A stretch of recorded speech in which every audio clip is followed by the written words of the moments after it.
The film starts when a woman named Catherine Harlow arrives at a location carrying a pistol. She encounters her brother, Bert, two of his friends, Bash, and another whose face is not shown. They'd brutally slaughtered dozens of gang members. Catherine threatens to expose Bert's actions, but Bert is unafraid. Before leaving, they chain Catherine's hands and pull her away. It's unclear what led to this incident. Several years later, Catherine, who is still alive, has changed her identity to Doris. She marries an older man named Tommy, who is seriously ill. He is very wealthy, owning a company and a luxurious restaurant. Shortly after, dozens of Tommy's employees, including Tommy's son named Colin and his wife Molly, attend a party. Colin dislikes Catherine, accusing his of only pursuing Tommy's wealth. At night, Colin orders Catherine to come to the restaurant. Colin has summoned his father's associate named Lender Eka Big Graham. Despite Catherine being Tommy's wife for the past 6 years and contributing to the restaurant's progress, Colin refuses to accept the restaurant as falling into Catherine's hands. Consequently, he asks for Graham's help, a mafia member, to threaten Catherine into signing an agreement to hand over the restaurant to Colin. Catherine knows that Graham and Colin are using the restaurant for money laundering. When she refuses, the mafia members beat her and force her to sign the papers.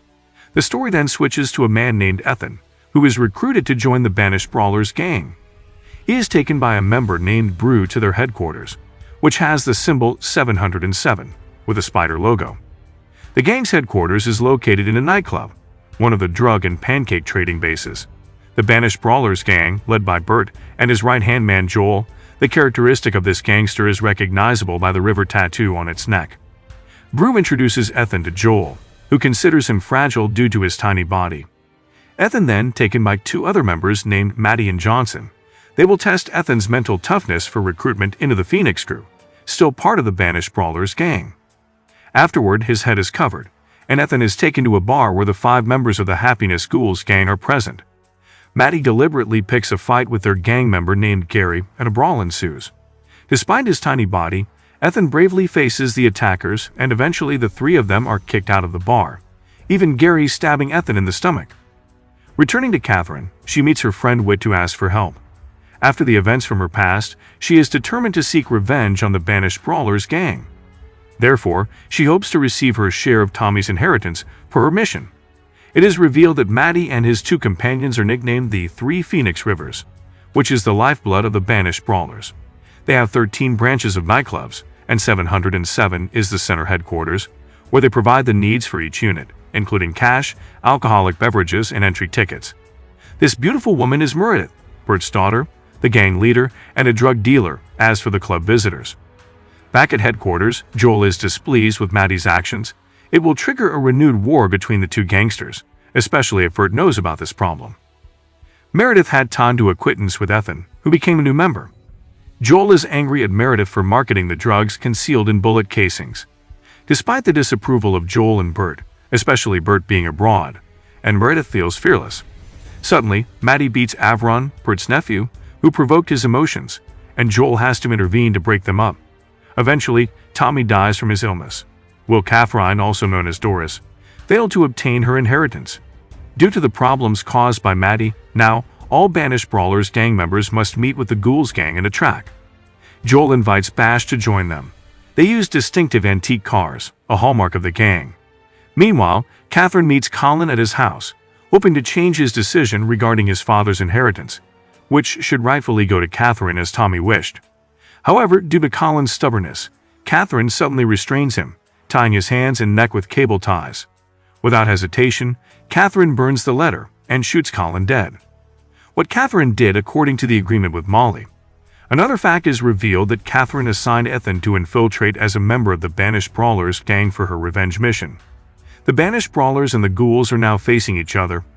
Will the war of these 2 gang groups will be ensued? And in the scene shown, it is revealed that Ethan works at Catherine's bar. A drunken visitor insults Ethan because Catherine calls him Sweet Pea. When this guy comes out, Ethan immediately beats him brutally. At this moment, Catherine sees Ethan's bravery. After Ethan is imprisoned for the assault case, Catherine frees Ethan by paying his bail. Accompanied by Whit explains that Ethan was declared dead by the assault victim, and he will indeed be arrested again unless Ethan is willing to carry out the tasks assigned by her. And that's why Ethan has now become a member of the banished brawlers gang. He is returning to the 2 confronting gang groups.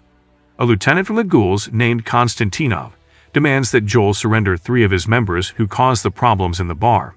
But Bash refuses. He is not afraid even if war breaks out. Bash immediately chokes the lieutenant and presents him to the ghouls members. However, none of the ghouls members come to help him. Meanwhile, Molly tells the police that Graham killed her husband Colin. On the other hand, the police ask Catherine for her testimony regarding her husband's death, which is related to her stepson Colin. Both women agree to frame Graham. Whit promptly picks up Catherine and Molly because he realizes the mafia will seek revenge. Blender Graham, who is gathering with his friends at a cafe, is arrested by the police. Catherine is shocked when Ethan informs her that a gang war is about to happen. However, the boldness of the ghouls when Bash chokes their lieutenant is unexpected. Who is Bash in Catherine's eyes? Suddenly, a club visitor dies from a drug overdose sold by Meredith. This incident infuriates Joel even more angry with his boss's daughter. Meanwhile, Catherine and Molly hide in a motel on the city's out. This tomboyish woman is the queen of the nightclub called Quinn. Until now, Meredith only knew that her mother had passed away, but she feels that her father is hiding something. Joel and Bash place that dead man in a car in a forest to ensure that Meredith is not dragged into this problem. That night, Joel and Bash warn Meredith and her friend Tina, who distribute drugs in this club. Because being the boss's daughter, indeed, he can't do much. Graham is close to the police, who can easily catch him. He is released, but only as a city detainee. He goes to Tommy's funeral in Colin, hoping to find clues about Molly and Doris's whereabouts. He had previously asked Molly's sister Grace where Molly was. This man is Graham's lawyer. Suddenly, Molly calls to speak with Grace and Graham saw it. Molly asks about her husband's body condition because she still loves him. Graham, being clever, calls the operator and eventually finds out that Molly is hiding in a motel called Donut Motel. He assigns his lawyer to hunt down Molly. Catherine goes to a bowling alley to seek help in a revenge mission against Bert and Bash, the mafia she wants to kill. This mafia member is called Bolo. Catherine proposes a collaboration for a big robbery to the gang, but Bolo firmly refuses, especially since Catherine admits she doesn't have the money to pay them. After Bolo leaves, Catherine sees 2 armed robbers entering the location. They force the staff to open a secret door, revealing numerous gambling visitors. The team is compelled to hand over 4 suitcases of money. Surprisingly, Catherine sees them as an opportunity to escape her revenge plan. When the 2 robbers exit, a shootout ensues. Catherine seizes the car of one of Bolo's men who died to pursue the 2 robbers. And then, the scene shows the 2 professional robbers named Earl, his chubby cousin named Cordell. Bolo tries to chase the 2 robbers, but the perpetrators turn off his car tires. On the other side, Catherine does the same but loses track. Suddenly, she spots a parked patrol car passing by. Earl then approaches Catherine after seeing a bullet hole in her windshield. He only warns her to stay away. Catherine is not yet brave enough to reveal her intentions. Based on the information provided by Whit, the 2 professional robbers are known as legends because their targets are only high-class criminals or mafia. Catherine pays attention to the car's name on the perpetrators, Elven Landscaping. Catherine insists on utilizing their services for her plan. Joel gathers all members of the Banished Brawlers gang. 3 members of Phoenix receive praise for the excellent execution of duties, but they also receive criticism for the problems caused by the Ghouls gang, resulting in the gang refusing to pay the tax. Joel emphasizes that a smooth and profitable business is far better than war. The following day, Catherine daringly meets the talented 2 robbers to propose a collaboration, but Earl firmly rejects it, claiming they are just ordinary park officers. It turns out that Whit regularly provides information to Joel and gets paid for his work. Secretly infiltrating the club, he talks to Ethan, advising him to be patient and continue being Catherine's informant. The following day, Meredith hitches a ride in the Phoenix team's car to a location. Meredith seems to like Ethan, but he is still shy because this woman is his boss. Meredith then stops at a public phone booth while carrying her gun. The Phoenix team sends their club tickets to a bar. Suddenly, a man comes to buy tickets to enter the gangsters club, the Banished Brawlers. A member of the Ghouls gang arrives to pick up Meredith, revealing that Meredith wants to buy Gary's Apple Point motorcycle, which needs to be modified. A police officer stops the Phoenix team's car. They worry about potential problems, especially since they have long firearms on the team. Maddie wants to make this new officer, who doesn't know them, as members of the Banished Brawlers gang. The police officer is curious to see what is inside the truck, but Maddie refuses. Finally, the officer leaves after contacting his superior. Back to Meredith, who receives her drugs from this woman. On the other hand, Meredith watches a recording of her mother riding the motorcycle. So, her purpose is to get to know more about her mother. Maddie explains to Ethan about Catherine's character, who joined the Ghouls gang and betrayed Bert, even though they are siblings. Bert receives praise from his members and other gangsters for successfully expanding the banished Brawlers gang. The organization's business develops like a coal mine or a gold. When Catherine returns to the motel, she is shocked to find the two robbers in her room. Earl threatens Catherine not to kill her, as they refuse to work with them. Catherine refuses to give up. She wants to meet with Bolo again because of the threat she received. Catherine offers to reveal the names and locations of the two robbers who stole Bolo's money if they help her. However, Bolo is badly beaten, seemingly by his boss. Catherine then invites Bolo and his men to the hideout of the two robbers. Once there, Bolo underestimates them, and Catherine seizes the opportunity, taking out Bolo's weapon. Earl and Cordell then kill Bolo and his guards.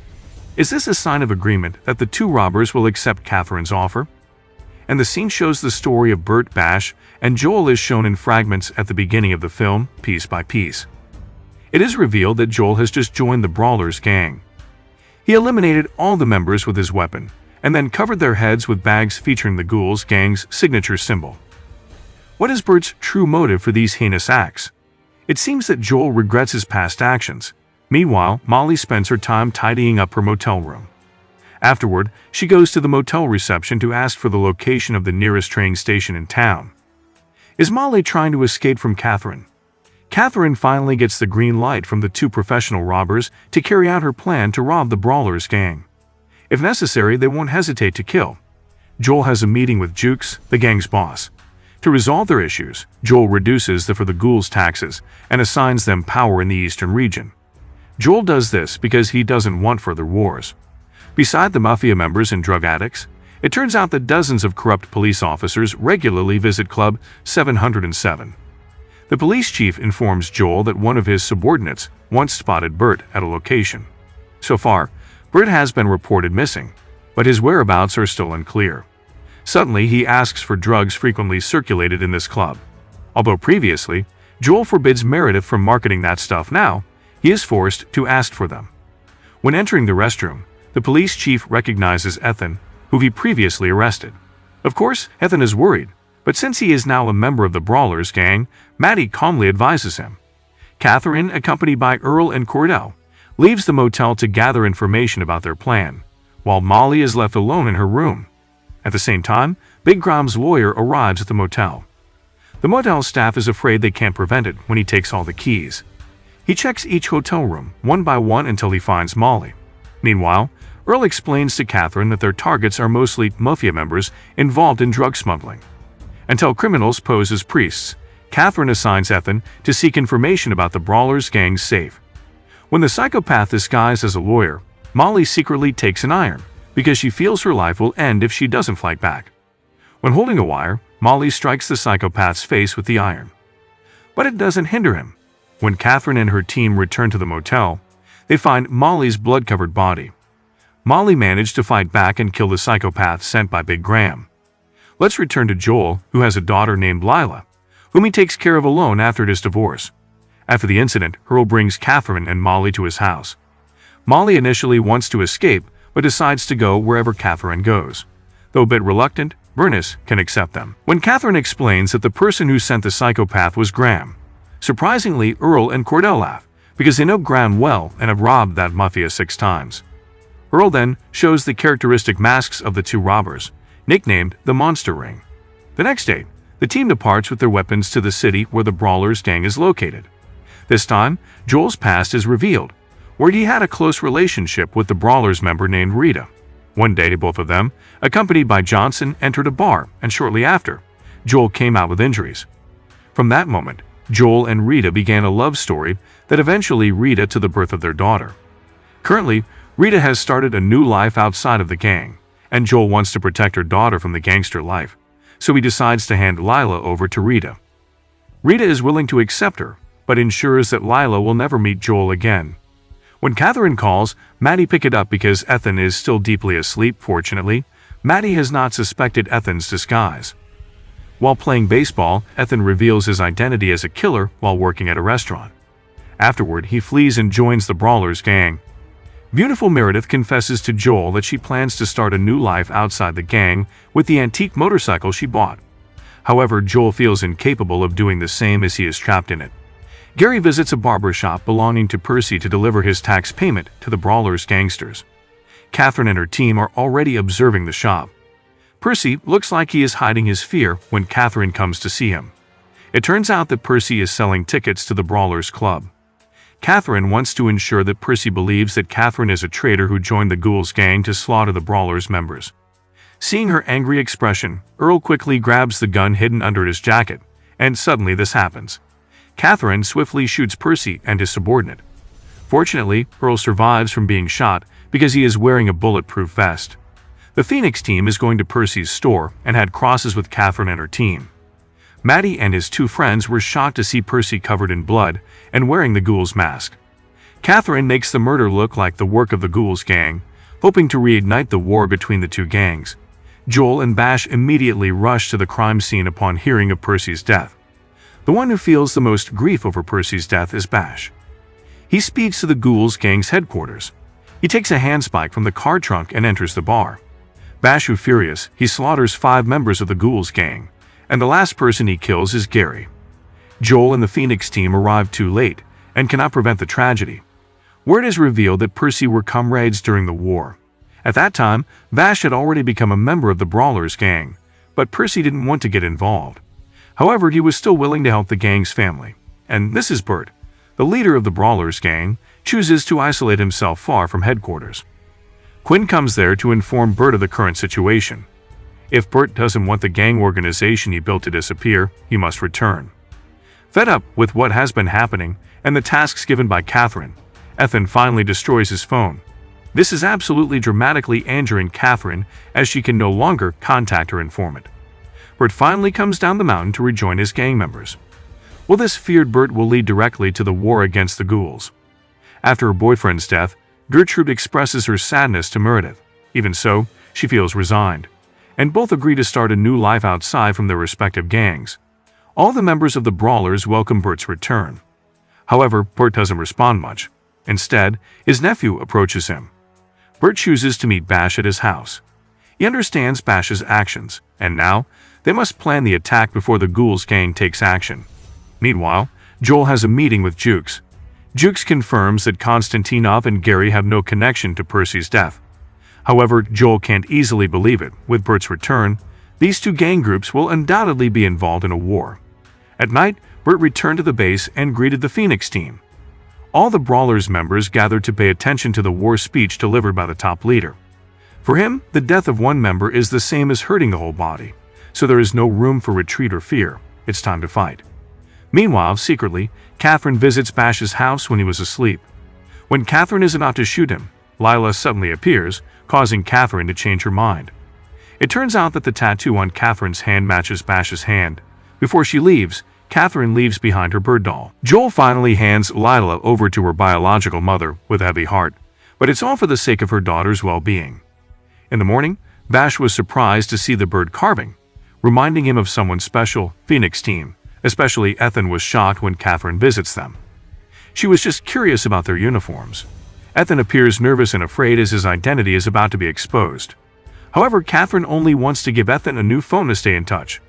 Gertrude invites Meredith to her headquarters before leaving the city. Some of the Ghouls gang members are already waiting for her. Gertrude framed Meredith to be handed over to them. Meredith quickly draws her gun and wipes them out. Gertrude was afraid to shoot Meredith and finally leave from there, where the past of Quinn and Bert is revealed. They killed a married couple who had harmed one of the Quinn's girls. They brought the little girl back to the headquarters to care for her and named her Meredith. Upon discovering the incident, Phoenix team who got an information immediately went to pick up Meredith, and she was shocked as it was her first time killing 4 people at once. Ethan tries to calm her down while cleaning the blood from her face. Upon arrival at the headquarters, Maddie informs Bert about the incident, Meredith admitting that she also killed Gertrude.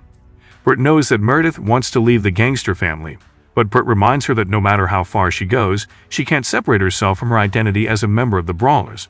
As the situation becomes more dangerous, Molly is given a weapon from Earl's collection. Molly is assigned as the driver when the three of them execute the plan at the Brawlers' headquarters. With the incident that happened to Meredith, Joel and Bert understand that an open war is imminent. Joel feels regret when Bert has been in isolation because he was being unable to control the Ghouls gang, which has become a time bomb. Tired of the situation, Ethan secretly goes to a motel to kill Catherine, but Earl stops his attempt. Catherine forgives him because she understands what the sweet nut has been through. Catherine hopes Ethan will continue playing his role, so all their weapons are entrusted to Ethan and hidden in the Brawlers' headquarters.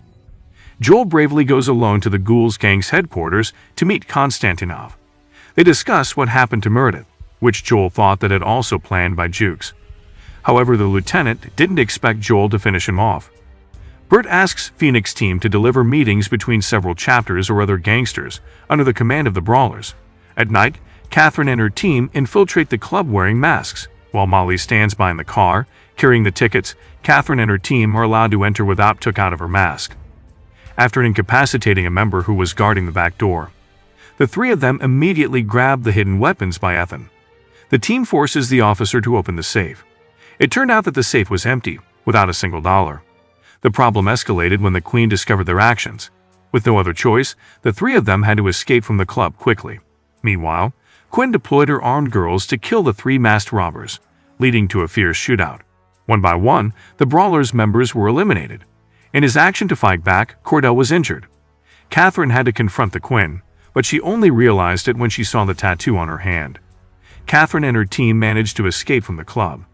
Joel, who had just arrived, was shocked to see rows of his members' corpses.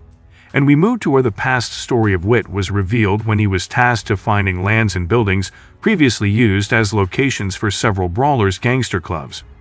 When Whit was young, he liked Catherine, who from old became a club dancer. Some years later, Whit sees Catherine again at a restaurant.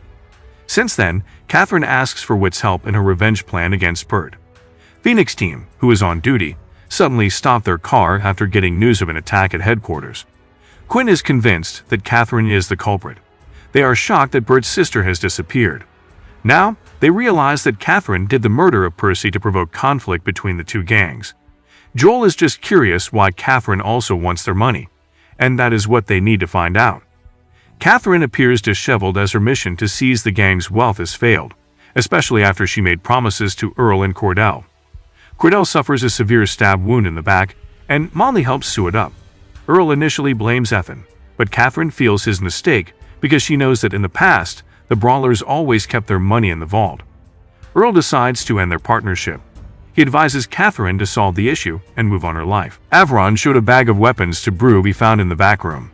He suspects an insider was smuggling the guns into the club. However, Brew refuses to respond to the accusation, as most members do not like him. Ethan immediately contacts Catherine as his cover is at risk due to Catherine and her team carelessly leaving the evidence. In a warehouse, Joel has a meeting with Jukes, who brings several members. It turns out Maddie was intentionally brought along to protect him. Joel offers a peace deal to the gangster leader of the Ghouls, suggesting that the ongoing conflict between them results from manipulation or instigation by someone based on past events. However, Jukes rejects the offer because he lost several members, especially Konstantinov, who Joel eliminated. Whit, feeling concerned after Ethan informs that Catherine left the evidence inside the club. Whit advises Ethan to immediately escape from this area. However, Ethan, who now feels like a genuine gangster with the Phoenix team, chooses to stay. Ethan invites Meredith to watch a movie at night, and Meredith agrees with it. That night, Joel, annoyed by the events, expresses his frustration while getting drunk, accompanied by Maddie. Maddie didn't know that Joel had been killing many Brawlers members on Bert's orders at this location. Since then, he officially joins the gang, and Catherine returns for revenge. Suddenly, the phone in Maddie's car rings, but Joel prohibits answering it as he doesn't want to hear any more bad news. Vash realizes that Catherine has come to avenge their actions against her. All this time, Vash chooses loyalty and believes in Bert, even willing to sacrifice his love for Catherine. That night, Ethan invites Meredith to watch a movie. When Meredith goes to the toilet, it turns out that Earl is behind her. Earl forces Ethan to join him. Meredith, who saw him, immediately followed them until they entered a motel room. Ethan feels annoyed by the way Catherine calls him. Catherine confesses that she only wants his help once more, After that, Ethan can decide his own path. After discovering that Ethan betrayed her, Meredith tries to call Maddie, but with no response, she daringly enters the hotel room, pointing a gun. Suddenly, Molly hit her from behind, causing her to faint. It is revealed that Bash and Catherine are lovers, and as a sign of his love, Bash bought a house to their future. Bash expressed his desire to leave the gangster life and start a new life with Catherine. As the reports to Brew received no response, everyone daringly reports directly to Bert about his findings. After Meredith wakes up, Catherine hints at her past as she reveals that Meredith is not Bert's biological child. They both meet Ethan, so Catherine asks Meredith to keep this secret from Bert. When Joel returns to the base, Bert immediately goes to Avron to find a bag of weapons. Joel gets angry as Avron accuses Maddie of being a traitor who smuggled the guns into the club. Catherine asked for Ethan's help to mention the Phoenix team's route when carrying the proceeds from the ticket sales club. Meredith and Ethan went back to the base. Meredith vents her anger on the way back because Ethan had betrayed her. However, as Ethan confesses falling in love to her, Meredith forgives him and promises not to reveal his actions. At the headquarters, Joel invites Maddie and Ethan to meet Bert. Initially, they engage in casual conversation, but suddenly, Bert chokes Maddie. At the same time, he was asking if he helped Catherine smuggle her weapons. As Maddie feels innocent, he swears he didn't do it. Ethan, who saw this incident, looking very afraid that the gang leader chokes him. He has no choice but to admit it. Luckily, Bert believes in Maddie's confession and immediately lets him go. And now, Meredith's turn to ask Bert, who are her real parents? Bert manipulated the actual story. Meredith's biological father is an ordinary man who often comes to the club and buys a drug from Catherine.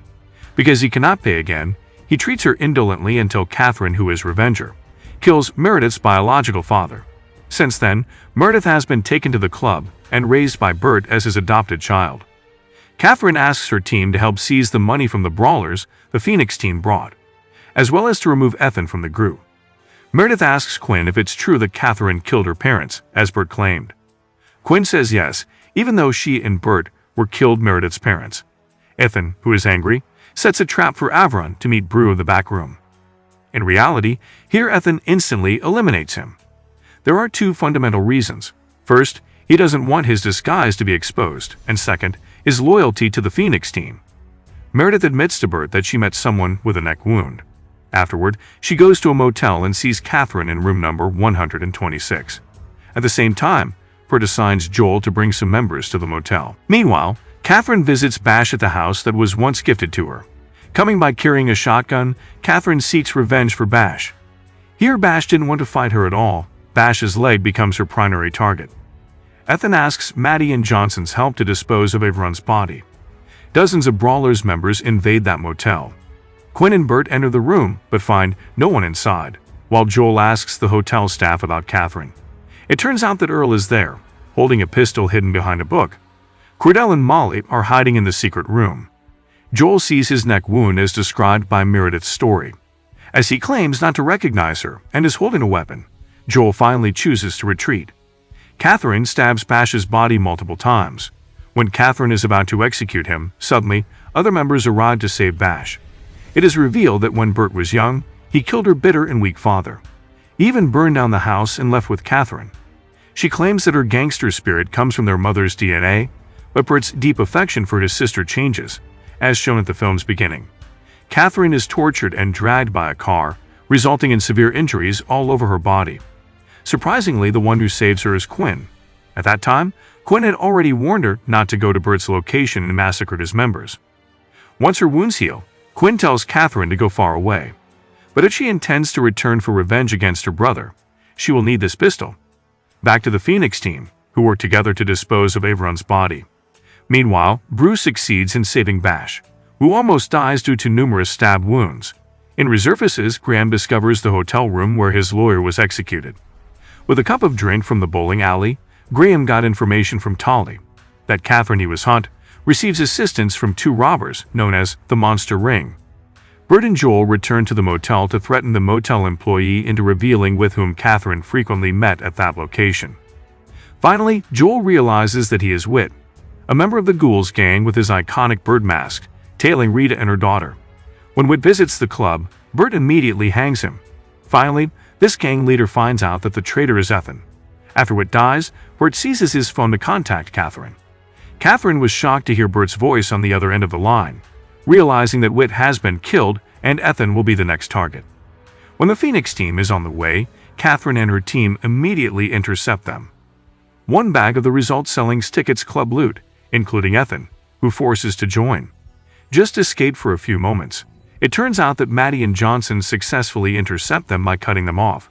They are not concerned about the money. Their only desire is to have Ethan released. Although Catherine tries to prevent it since she already knows Ethan is the gang's traitor, Ethan chooses to leave with the Phoenix team. Rita finally realizes that the Ghouls group has kidnapped her daughter.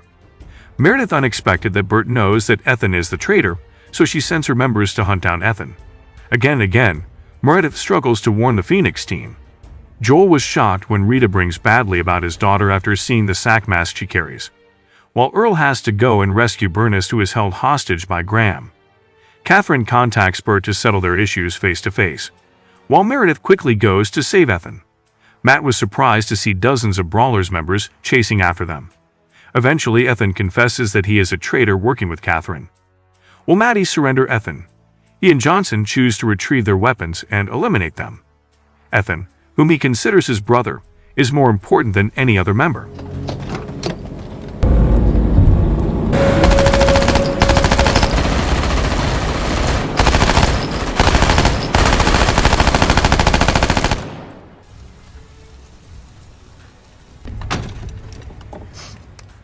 Meanwhile, Joel and Brew go on a rampage at the Ghouls' headquarters. With bare hands, they brutally attack numerous gangster members.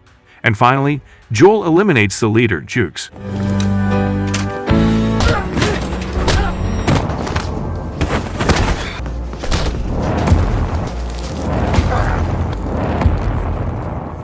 He did everything to save his daughter. They must know never to mess with this genuine gangster. Catherine arrives to meet Bert, but before that, Quinn asks her to surrender her pistol. Catherine enters the warehouse and sits face-to-face with her brother. However, Catherine is holding another pistol and shoots Bert dead. It turns out Catherine had 2 guns given by Molly. The revenge mission against her brother is now complete. Meredith sees the gangster members who pursued Ethan are all dead. Maddie just punched Ethan to vent his anger. They remain as siblings in the struggle as the Phoenix team, and then the film ends.